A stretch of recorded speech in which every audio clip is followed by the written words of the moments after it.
Hello and welcome everyone to today's presentation, Children's Health Through the Lens of a School Nurse.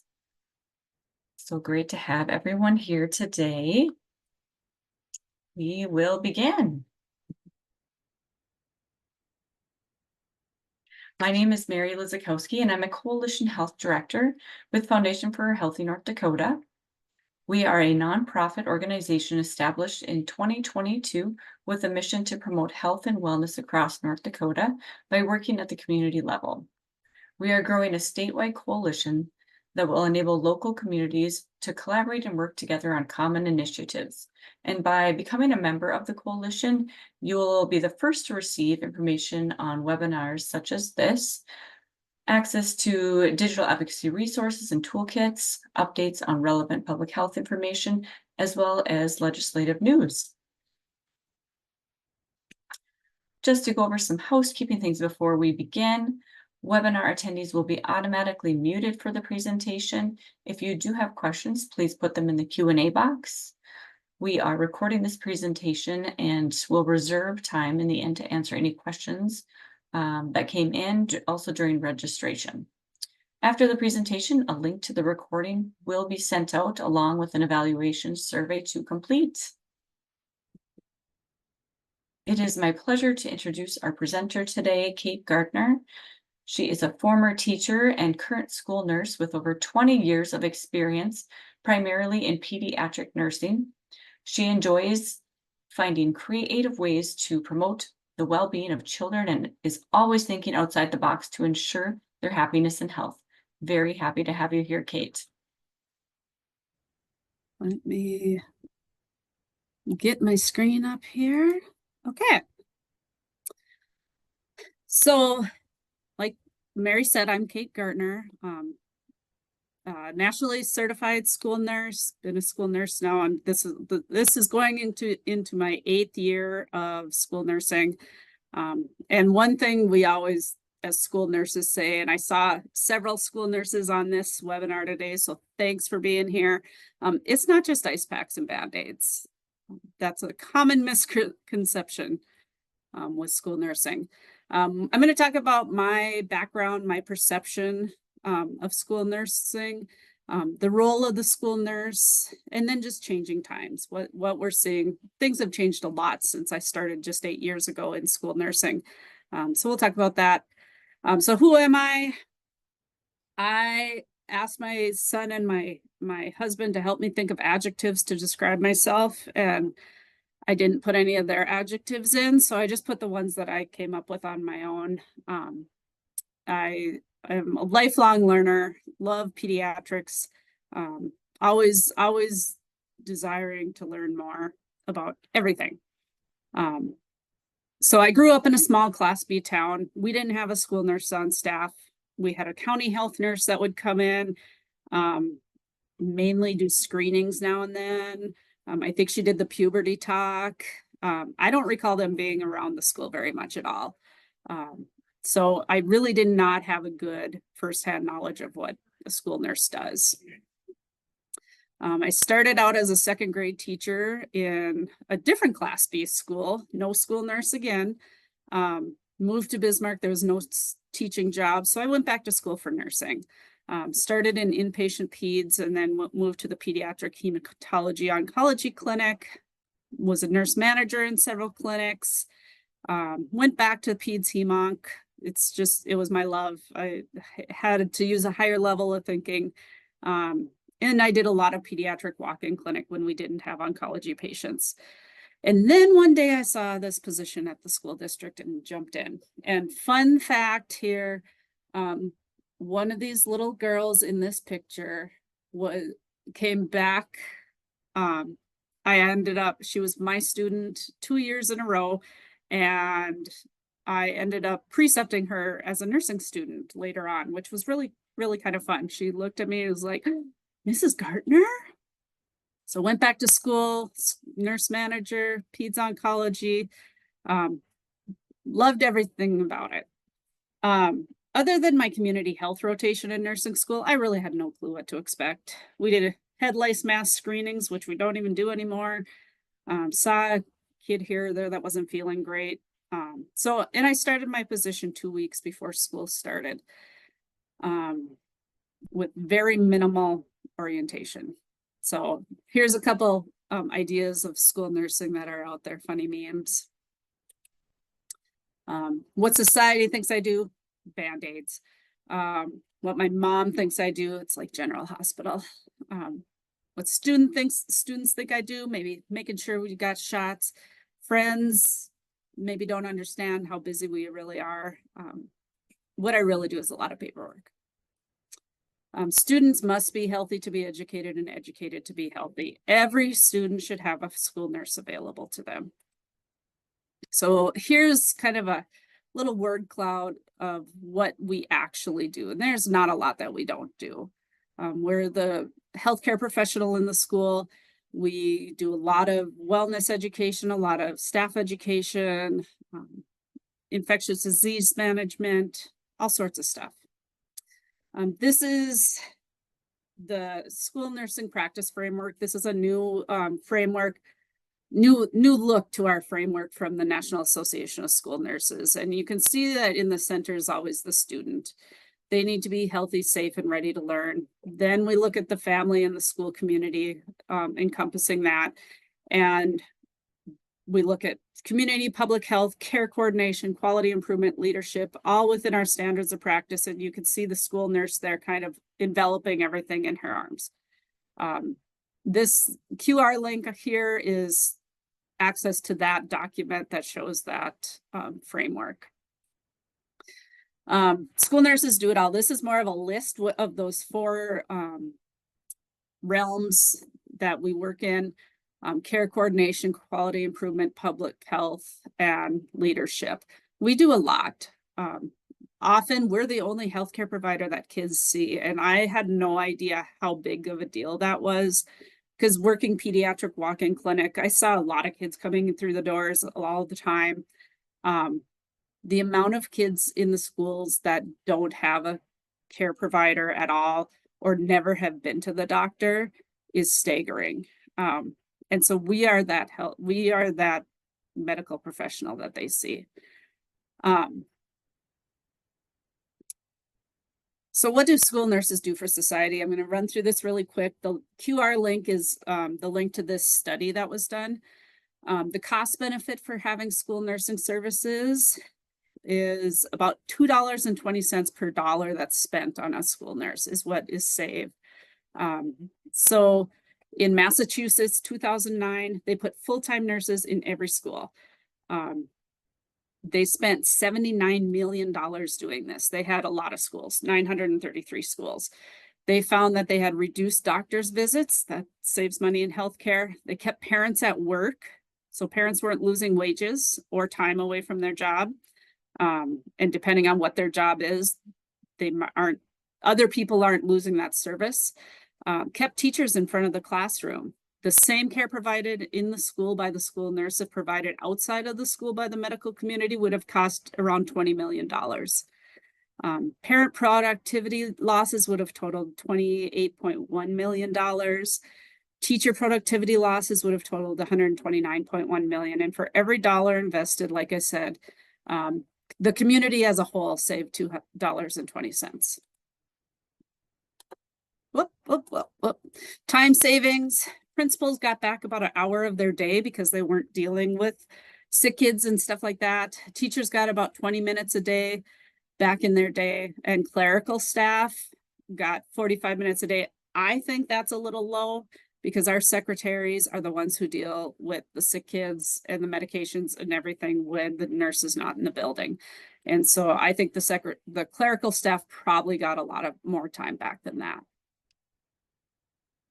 So other societal benefits of having school nursing. Public health's main goal is a healthy society, and really schools, that's our goal too.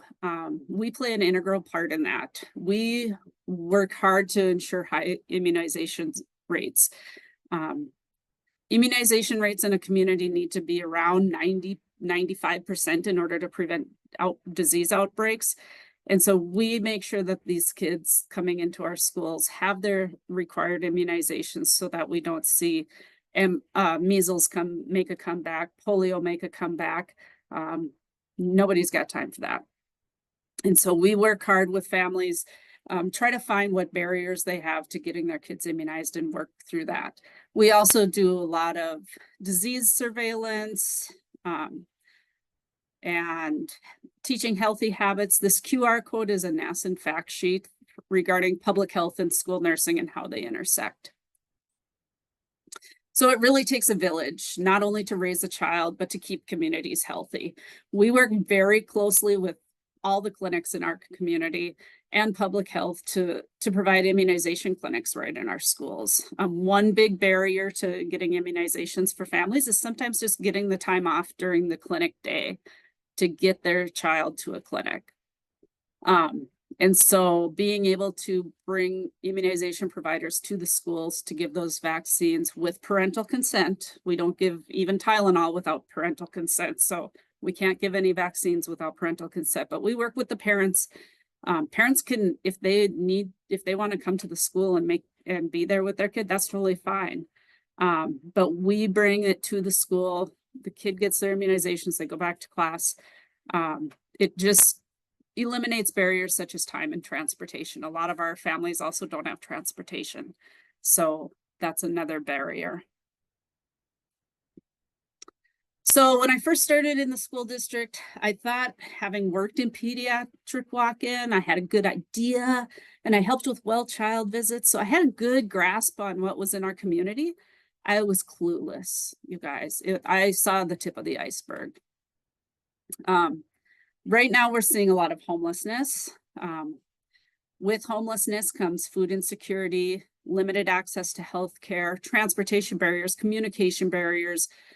Guardians moving from place to place just to survive are really hard for schools to engage with regarding their child's education and health. Students who are ill often will spend all day long in the nurse's office because either parents can't get to the school to pick them up, or we can't find the parent because maybe they have a track phone or a phone that they pay minutes on, and they're out of minutes. And so trying to get a hold of them and knowing where they're at. They tend to move frequently. And so being able to we can't do a home visit if we don't know the address. So we do home visits with our social worker if we can find the home. We have a students in transition coordinator that we work really closely with in keeping track of where the kids are.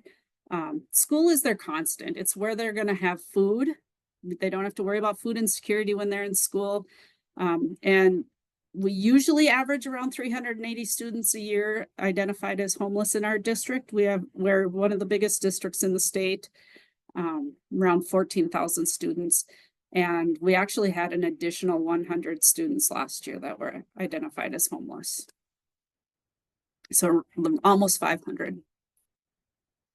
Refugees, oh my goodness. Bismarck has had a huge influx of refugees and immigrants this year. We have almost 80 different languages spoken in our school district. And that makes things tricky, makes things interesting. Some of these kids have never had great health care, if they've had health care at all in their community, in their previous country. Some are coming to us with really significant health concerns, seizures, cerebral palsy, all different kinds of things.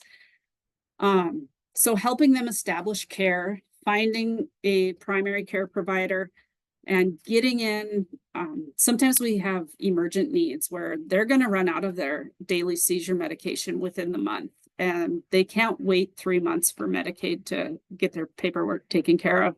And so I usually will work with those families and go through the Children's Special Health Services Division of the state to help get them some coverage so that they can get their medication, establish care, get those extra therapies or whatever they need started until their Medicaid kicks in or their insurance through their family's employer.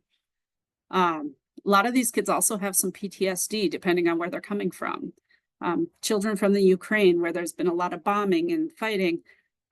We had a little guy in a hearing screening that when we brought him into this quiet little room, he looked around and he was terrified. He said, "What is this room?" I said, it's just a room, buddy. And he looked at the machine that we had the headphones attached to. He's like, "Is it electricity?" I said, "No, it's just so you can hear the sound." So we have to work through those things. Plus the language barrier is tough. Immunization records coming from other countries are a good time sometimes, especially if they're handwritten. I use Google Translate all the time, and now Google Translate has Chuukese. If you did not know that, it just was added, and we have a huge Chuukese population in Bismarck, so that is a wonderful, wonderful thing. We're so excited. So these are some of the languages listed here. This is from last year. We actually have more than this now. These are all different languages spoke by our students in Bismarck. Mental health. Almost 80% of what school nurses are seeing relates back to mental health.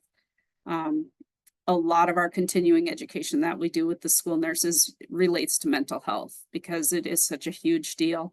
Behavioral health concerns are on the rise. Working with staff who are experiencing burnout, helping them find balance, coping strategies. Some of those psychosomatic complaints, the tummy ache, the headache, always at the same time of the day, have to go see the nurse, those kind of things. As medicine advances, we have more and more children in school that maybe 30 years ago wouldn't have even lived into childhood. We have such great technology and medical advances now that they're leaving the NICU and they're healthy and thriving. So no matter how medically complex they are, they're still entitled to FAPE, free and appropriate public education. So yeah, we have more complex medical care, and we're seeing a larger increase in seizure activity and pseudo seizures, or just psychogenic non-epileptic seizures, type 1 diabetes, and POTS in the last 3 to 4 years. Every child, regardless of their ability, is entitled to a free, appropriate education. So what does that mean for school nurses? Kids with complex medical needs can be in school. It's our job to help create that environment where they can have every opportunity to learn and thrive. We write health plans, we train staff, we write their emergency plans like their evacuation plan.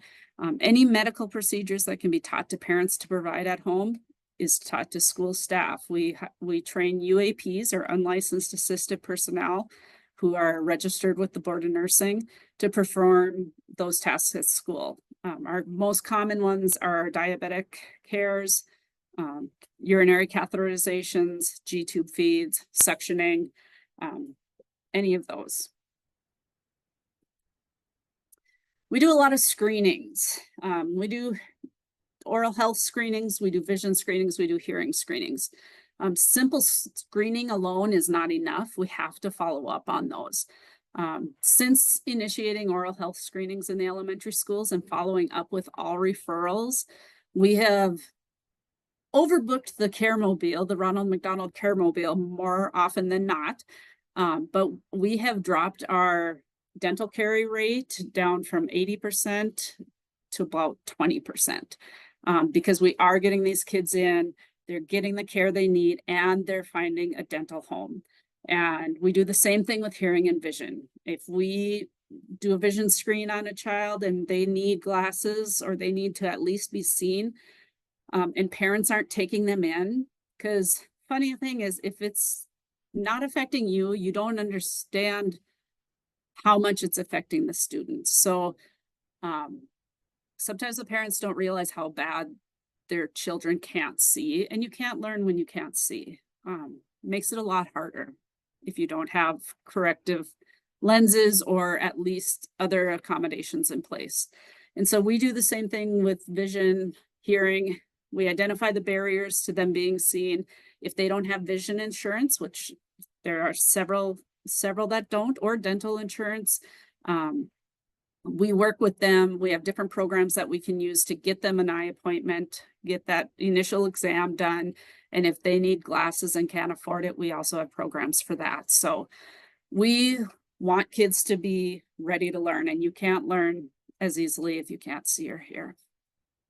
And with the oral health is the base of all health. And so really important to do those oral health screenings. The school nurses also push into classrooms for presentations on a lot of different topics.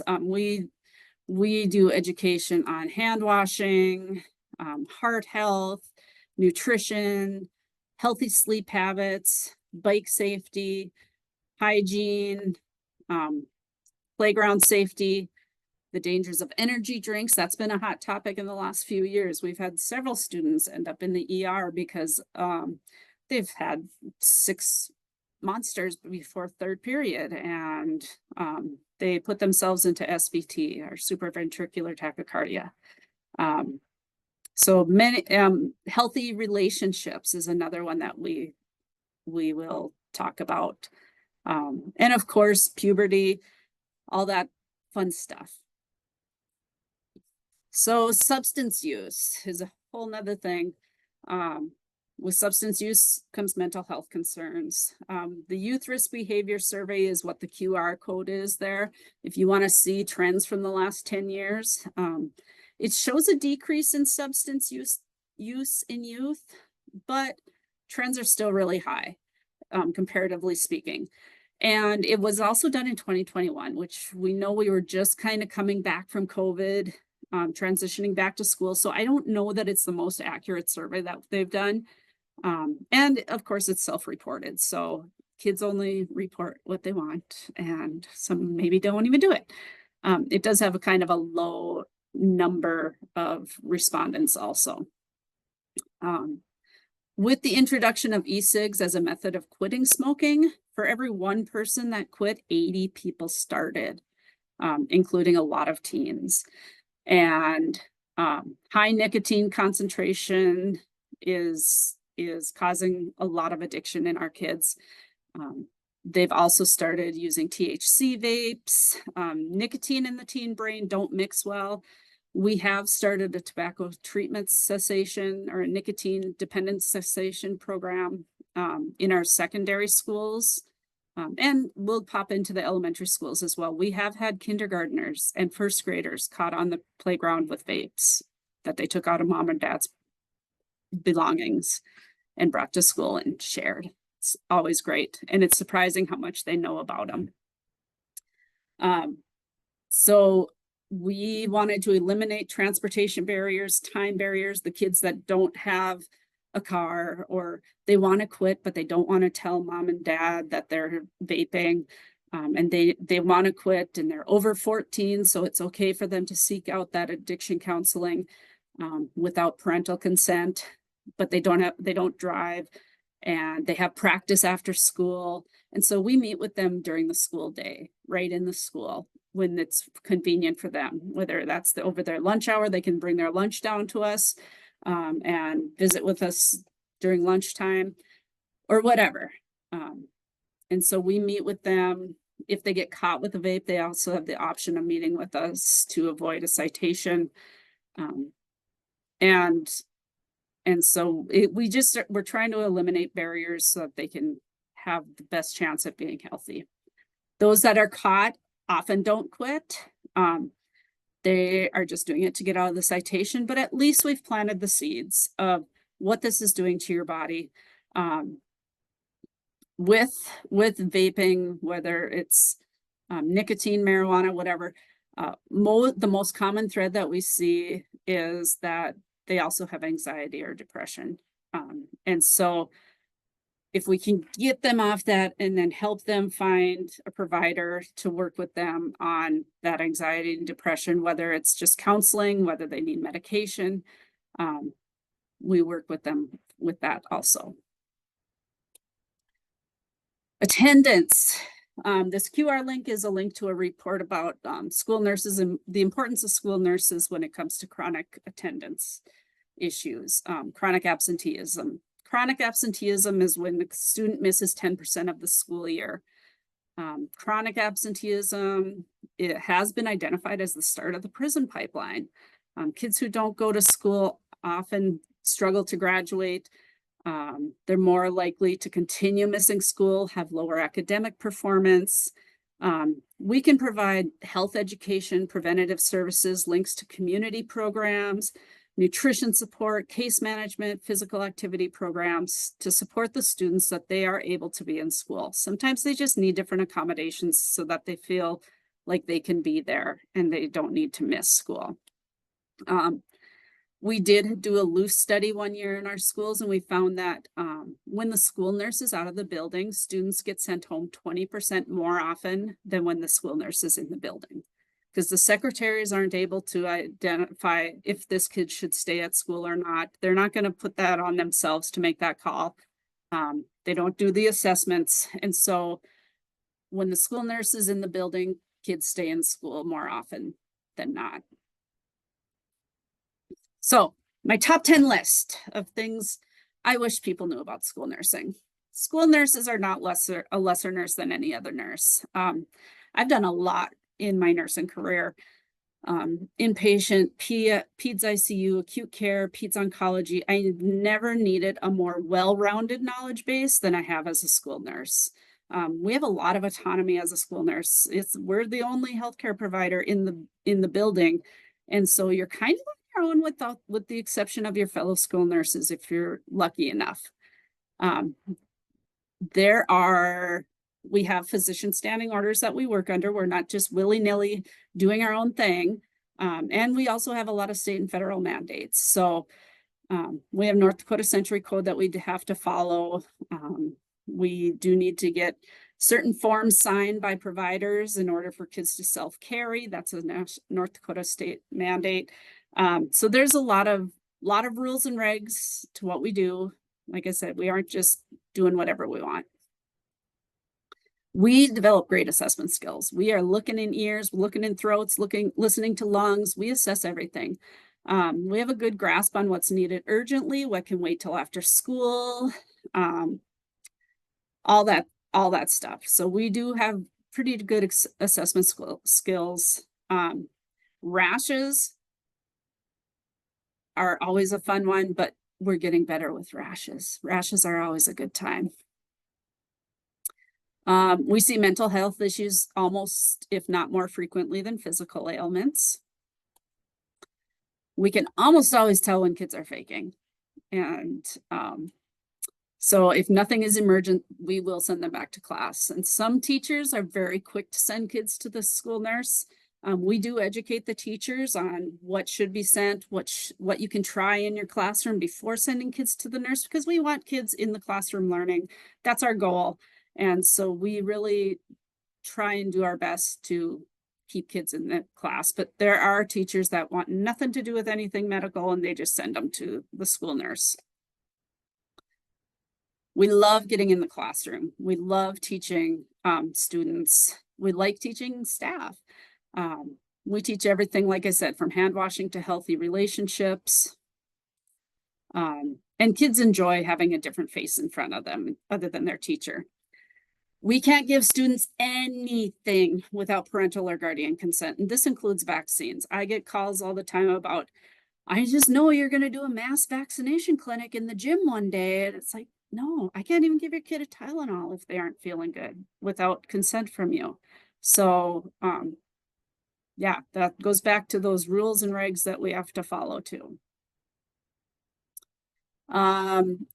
Most states do require a BSN to be a school nurse, and some even require certification. We do at our district require a minimum of a BSN, and my recruitment matrix also includes pediatric care, general peds experience. I also don't hire new grads. It is such an autonomous position. You really have to have your assessment skills, your critical thinking skills really tuned in before I would put you in a school by yourself. So I really want people to get some years under their belt before I hire a new school nurse. We have established relationships with the state health department, local public health, the Lions Club, the Ronald McDonald House, charities, the hospitals, Ministry on the Margins, Walmart, vision clinics, you name it. We work with multiple community and state agencies to help families. And that is one of my recommendations for all school nurses is learn what's out there in your community. There's so many resources, you just have to know where to look. And then our number one goal in school nursing is to keep kids healthy and in the classroom. School is more than just learning. It is a safe place for kids to grow. We want kids in school. Our job is not to see how many kids we can send home today with a fever. We want kids in school. We only send them home when it's absolutely necessary. We don't do anything frivolous with sending kids home. This is just a cute little card my niece made a few years ago. It's hard to read probably, but it says, "Dear healthcare workers, thank you so much for what you do. Thank you for being brave and going into work each day. Thank you for putting your life on the line every day just for our safety. Thank you for working during the pandemic and dealing with people who disagree with you. I want to thank you for always being positive, even when crazy Karens come around, and I am sure there are a lot of them. I hope you have an awesome day and a wonderful Valentine's. Sincerely, Kylie Vallejo." And I put that in there because I wasn't going to touch on COVID, but COVID really changed the role of school nurses. Suddenly, from being somebody that nobody knew in the district, we became really important. And it was my third year in the district. I was just kind of figuring out what I was actually doing. Like I was feeling confident, like I know this job now. It rocked my world. And I'm sure a lot of you on the line could say the same thing. I followed the science, I followed the guidance that we had. It was so many hours, so much manpower put into it on the school end, with contact tracing, staff educating, staff re-educating every week when new guidance came out. I was on the phone, oh my Lord, 18 hours a day, almost every day, 7 days a week. Most parents were great. But as far as following the guidance and asking how they needed to handle it, some not so great, but only a handful of those. We saw no ear infections hardly at all that year. We didn't have any influenza, very little strep throat. It was kind of a crazy year, but I'm thankful that we didn't see any of that because we were very busy with everything else. We'll be more prepared with the next pandemic, but I hope to be retired by then. All right, we have time for questions. Awesome. I'm just going to quick share my screen if that's okay.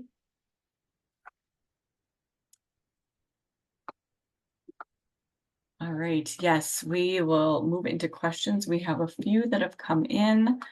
And I also have the evaluation survey up if you wouldn't mind scanning that and taking that while we're going through the questions.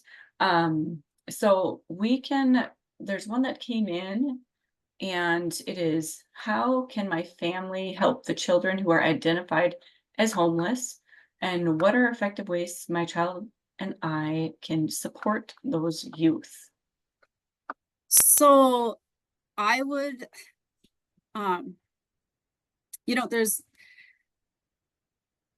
I would say that's a tough one. Because we don't make it super well known who has identified as homeless. And there's a lot of criteria with homeless identification. If a parent and a child are living with grandma for a while, they're identified as homeless. If they are temporarily living in a shelter, if they're temporarily living in a hotel, for whatever reason, they're identified as homeless. There's several different ways that they identify as homeless. But I would just, having a kind child who is willing to befriend other kids, and of course, if you're able to help with with clothing drives or food drives or anything like that, those are different ways, but for sure, just being a friend as far as the kids go. Wonderful. Okay, the next one that came in is, do you have any recommendations for training school staff on medication administration? Yes, I do. So the state health department and the North Dakota Board of Nursing and a cross section of school nurses across the state have put together a medication administration training, and it can be found on the North Dakota Department of Health website. It is not the easiest to find, I won't lie. I can't off the top of my head tell you how to find it, but it is in there. If you can find the school health link, which again is not the easiest to find, it's in there. But Okay. that is what I would use for training. Maybe we can find that and we can send it out with the wrap-up Yes. video. I think that would be helpful. Okay, the next one is, are there any curriculums you use to educate students on hygiene, healthy sleep habits, etc.? And do you make these presentations on your own? We make a lot of them on our own. We use all different resources. The CDC, I believe, actually has some good stuff on sleep hygiene, as far as establishing bedtime routines, that kind of thing. And we've put together little flyers that we give out at conferences, we give out at open houses, especially at the beginning of the school year when kids are coming off of summer and oh my gosh, they got to go to bed when it's still light out. How do we get these kids to have healthy sleep habits? I was at a conference a few years ago that a pediatric neurologist was talking, and one of the things that he screens for on all of his patients is their sleep habits. And if he can help them establish healthy sleep habits, a lot of times they don't need ADHD medication anymore because they're getting restful sleep. So that we have found you can find different things on the internet to use. There's some nice handouts on the CDC's website, I believe, about sleep. Okay, I can look that up too and send that out with the wrap up too. And did you say you have flyers? Maybe we could. Yeah, we print little flyers that we have available at open houses. I'll see if I can. Let's see. And I'm pretty sure I just printed it right off the CDC website because it was Wonderful. PDF. Okay. Awesome. It looks like there is, oh yeah, Heather, thank you for putting that link in the chat. Thanks, Heather, because it's hard to find. I won't lie.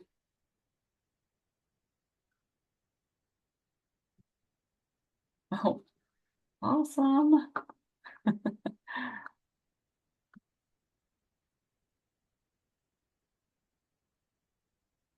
Okay. Let's see, we do have a couple other questions. Okay, so how and what should a school nurse do best to support the health of the students? I would say be visible. Make sure the students know that you're there. Be out in the hallway when they're passing to classes. Let them know that you're there. That's a big one. Plus, then you can see what the needs are in the school. Having a good pulse or having your thumb on the school pulse is really huge. And that's, like I said, with caffeine consumption. We really didn't realize how big of a problem it was until we got secondary school nurses in our schools with ESSER funding. And once we got those nurses in there and these kids started coming with this rapid heart and they just feel awful and like, what did you have to eat today? And they tell us, oh, I had 6 monsters. And you're like, oh my gosh, it's 11 o'clock in the morning. You've already had 6 monsters. And we take their pulse and sure enough, they're an SVT. So being present, watch for trends, all that kind of stuff is really, really key. Just have your, know the pulse of the school and what needs to be addressed. Awesome. Okay, so another one that came through was, should parents better prepare their children for the school puberty talk? So the school puberty talk is always a good time. And I would say just being open and being approachable with your kid is really important. Some of the nurses do, some nurses do a better job with it because of their comfort level. I know I have one of my coworkers actually, her daughter came home and was like, this is what Nurse Lindsay said about this, and I'm going to get my period pretty soon, and this is what I'm going to do. I mean, she was totally chill with it. She got it. And it was normal. And that's the thing about the puberty talk. It's normal. It's all normal, boys and girls. And so I just, we need to normalize it. We need to make sure kids know it's okay to ask questions about. And that's part of what we do when we do the puberty talk is we want them to feel comfortable. We don't want them to feel like it's something you can't talk about or ask questions about. Because we also talk about things like inappropriate touch. It's your body, you're in charge of it. And so we want them to feel safe coming to their trusted adult in their life. And so as far as preparing, we send out a letter letting parents know, hey, this is coming up. And, you can let your kid know, you know what, this is okay to talk about. And if you have questions after the nurse talks to you, or sometimes we'll have the male PE, if we have a male PE teacher, we'll have him do the boys talk. Some don't, sometimes it's our school nurse anyway. But, if you have questions after your teacher or the nurse talks to you about it, come and ask me. I'm totally fine with that. Or if you want to go shopping afterwards and buy some deodorant or whatever, just make them know that it's okay. It's okay to talk about. Wonderful. Thank you for that. One more that came in is, how is the best way to communicate with the school team from the medical team about a complex diagnosis, say cancer, for example? So we will meet, the school nurse. How I do it is I visit with the parent, gather their concerns, brainstorm with them about what we need to have in place for their student to be able to access school and be successful. I put a plan together. It's very much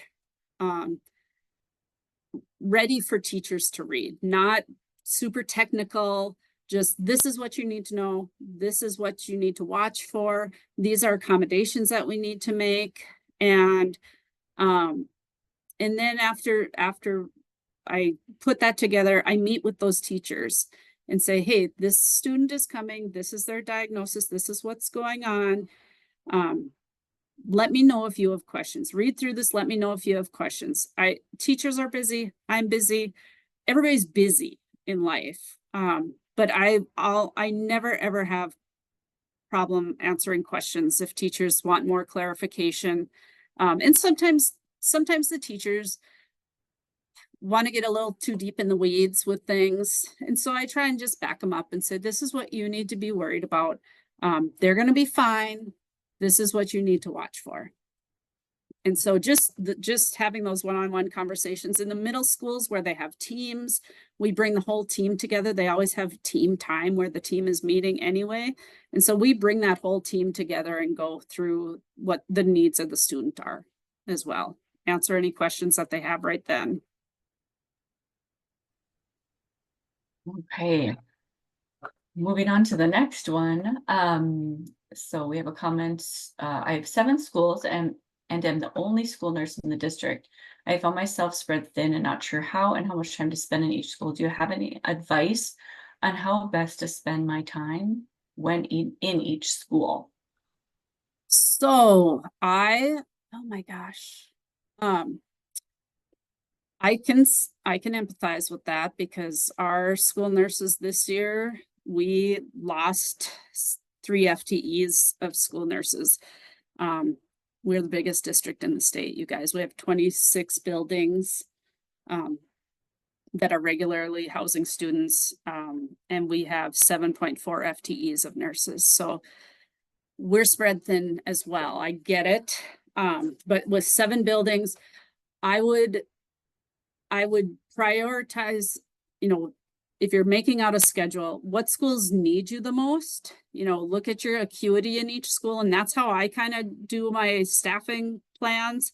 I look at the acuity. I look at, do I have diabetics in the school? Because the students with diabetes take up a good chunk of a nurse's time. And not only, yes, you can have UAPs trained for those students, but the nurse is ultimately the one that the UAP is coming back to with questions. And so I generally will allocate more hours to a school that has diabetics because you're pulling aides from other areas, and so they need a nurse present more hours during the week. I look at diabetes, severe asthma, allergies. Seizures are another high one, higher acuity. How well are their seizures controlled? How often are they having seizures? Because seizures are really scary for non-medical people, even if they've seen them before. And so I allocate the hours based on the needs of the school. And then just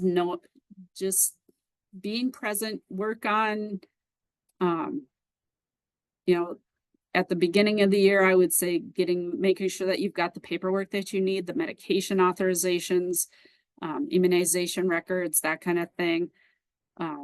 But of course, being able to triage the needs of the students as they come into it. It's tough. And 7 schools, that's a lot. I don't know how many students that it equals for you, but it's a lot. And you're one person, you can only do so much. All right. One more came in. Does your district use Handle with Care? If it does, what has your experience been like with that? Handle with Care. Let me just. So here's the funny thing about school nursing in our district. We don't get pulled into a lot of stuff that has anything to do with behavior. I don't know why. Some of it we should, but we don't always get pulled in with that. And so behavior things, unless there's sometimes the nurse gets involved, sometimes they don't. So I don't know, honestly, if our district uses Handle with Care. I couldn't tell you. But that's a very good question. Okay. Let's see. A few more coming through. How do you handle lice outbreaks, especially the families that aren't treating it properly or at all? So it is always going to happen, especially in a district like ours that's so diverse culturally. There are cultures where head lice is just part of their life. And we educate, we educate, we educate, we educate. We will work with the family, and we have kits that we send home. If they won't do them at home, we can do them at school, but it's kind of a fruitless effort. Because if they're going to go back home and sleep in the bed with their 3 siblings that also have it, they're just going to get it again. So we'll work with the family and reach out to a physician sometimes. And most physicians don't exactly want kids coming into the clinic with head lice. So if we call them and say, hey, this kid has head lice and so do the 3 of their family members, would you be willing to send a prescription for the whole family to this pharmacy for Natroba or Spinosad that doesn't need to have the nits picked out? so that we can just treat this, and then we'll educate the family on washing the linens, vacuuming, so that they don't have to hopefully keep doing this. We do all we can, but that being said, sometimes it just isn't enough. We don't exclude for head lice. We teach the kids, hey, you can't be laying on the beanbag in a reading books with other kids. You can't share your cap. You can't do this, you can't do that. You need to keep your head off of other kids' heads. And really, we don't have huge outbreaks at all. So head lice is one of those things people always freak about, but it's a nuisance, but it's not harmful. And so kids should not be excluded from school because of it. Right. The next one is, do you struggle getting staff to become UAPs? We have several schools in our district where staff refuse to be UAP trained. What is something you would say to the admin of these schools to make sure the students' needs are met and not just a snack and lunchtime? So, I mean, it's kind of fake, to be honest. If the student can't be in the school and safe in the school and have their needs met by the school, we aren't providing FAPE. And school staff that refuse to become UAP trained, what is the reason they don't want to? And I know in our district, we don't have a pay differential for UAPs. It just is an additional duty. Unfortunately, I wish that was different, but it isn't. But we usually can find someone. But yeah, there's always hesitancy with some people. I even started training one girl this spring, and after she saw what the task that she was going to have to do, she's like, oh no, I can't do that. There's no way. And so it can be tricky, but I would always come back to FAPE. And are we providing FAPE for this student? All right. Thank you so much. And thank you to everyone for all the engagement and the questions. This has been just a really great discussion. I don't think I see any more that have come in. So with that, I think we can wrap up unless you have any other things you want to add, Kate. I don't. I don't. I'm so glad you guys all jumped on this. There's a great turnout, and thank you for joining and learning more about what school nursing is and what we do. And Wonderful. I hope you become an advocate for school nurses. Wonderful. Thank you, Kate, for presenting, and to everyone for being here today. To stay connected with us, you can follow Healthy NODAC on Facebook, Instagram, Twitter, and Foundation for Healthy North Dakota on LinkedIn. Also, to join the coalition, you can visit the link to stay aware of future webinars and updates on the foundation. And again, there is the QR code if you would like to take the evaluation survey. And I just want to put a little plug in for a children and family wellness fair that we are having on September 7th here at the Essentia Health Lights Plaza at the Lights. It is going to be amazing. It's in the West Fargo Moorhead area. Lots of resources, interactive booths, and activities for all ages. So just want to put that little plug in there if you're in the area. And then, yeah, I hope everyone has a great rest of your day. And thanks again for joining us. Thanks, everybody.